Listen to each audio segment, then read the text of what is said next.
Jesus said to his disciples, "Do not store up for yourselves treasures on earth, where moth and decay destroy it, and thieves break in and steal.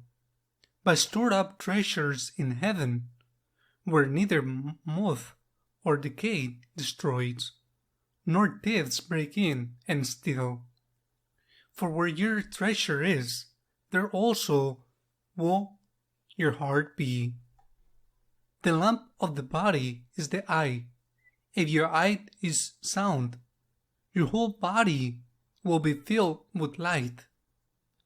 But if your eye is bad, your whole body will be in darkness. And if the light in you is darkness, how great would the darkness be?" The Gospel of the Lord. The whole Gospel revolves around the announcement of the resurrection. Everything makes sense because of that. Everything, the good news. That is what the word good news, gospel, means. The good news is that there is eternal life.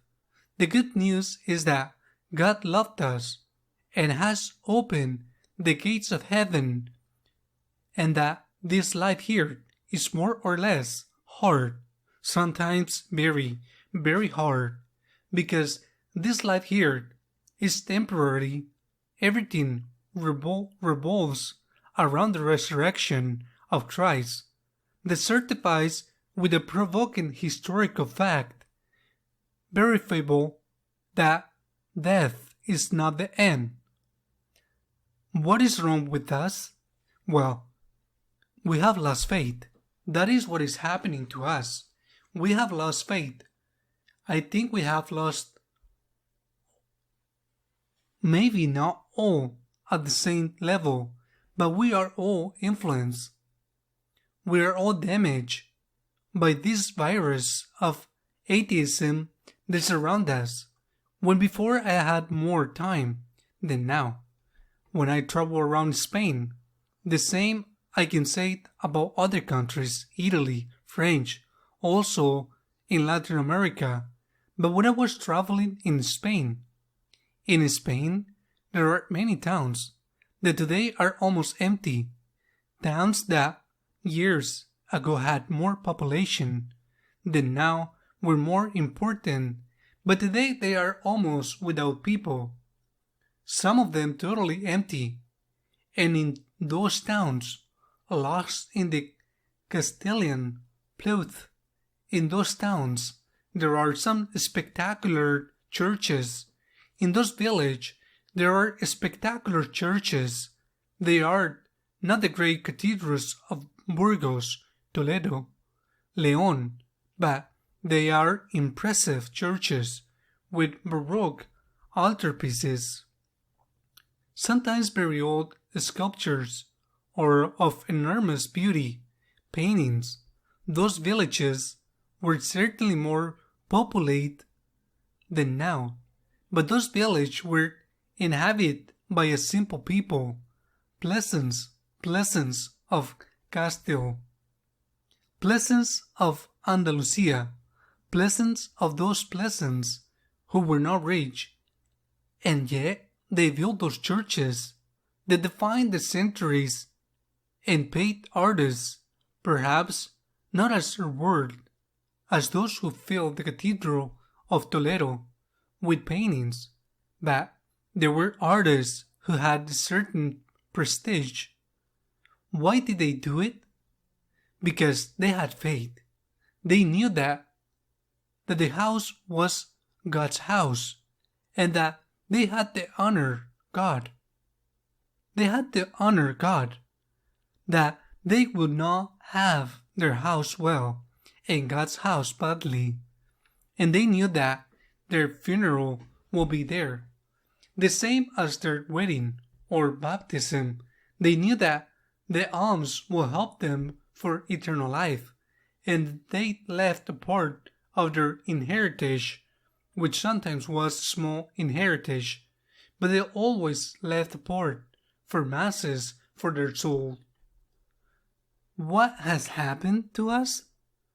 This fierce atheism that has infected us with this worse virus, which worse than that of the COVID, that has taken away our soul and has left us in practice as if we are atheists.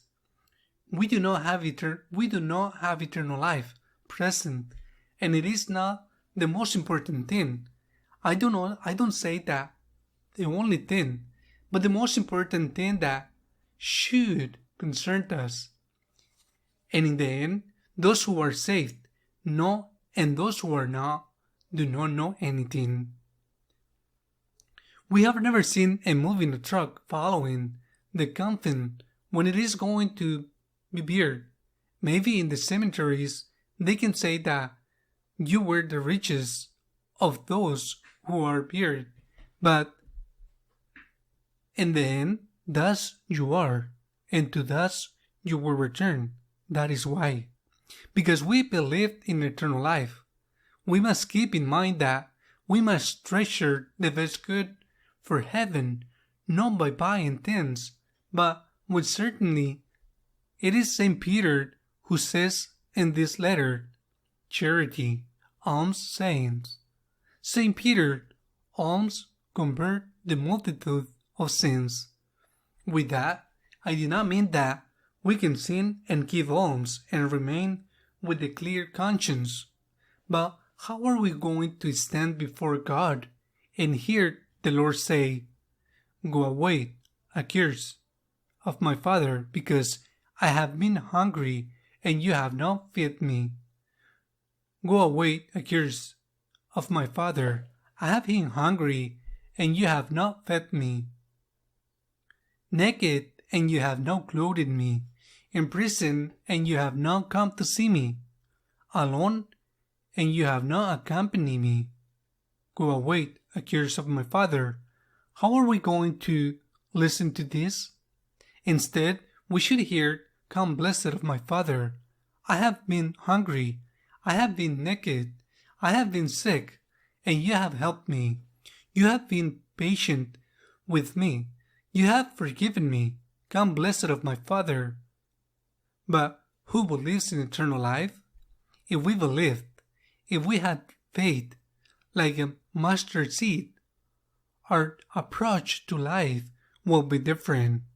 Of course, we have to live here, and we have to eat. We have to say we have to live in a decent house. All this requires effort, and there are people who cannot help others because they are in need of help. Although we can always help with our prayers, but all the people who are like this, if you have a clear conscience, the day you die, you will still have a clear conscience. But if you have looked the other way, and when someone asks you for help, the Lord will ask you for an account. Do not store up treasures on earth, Jesus says, where thieves steal them. Stored up in heaven, they will never pass away. The Gospel of the Lord.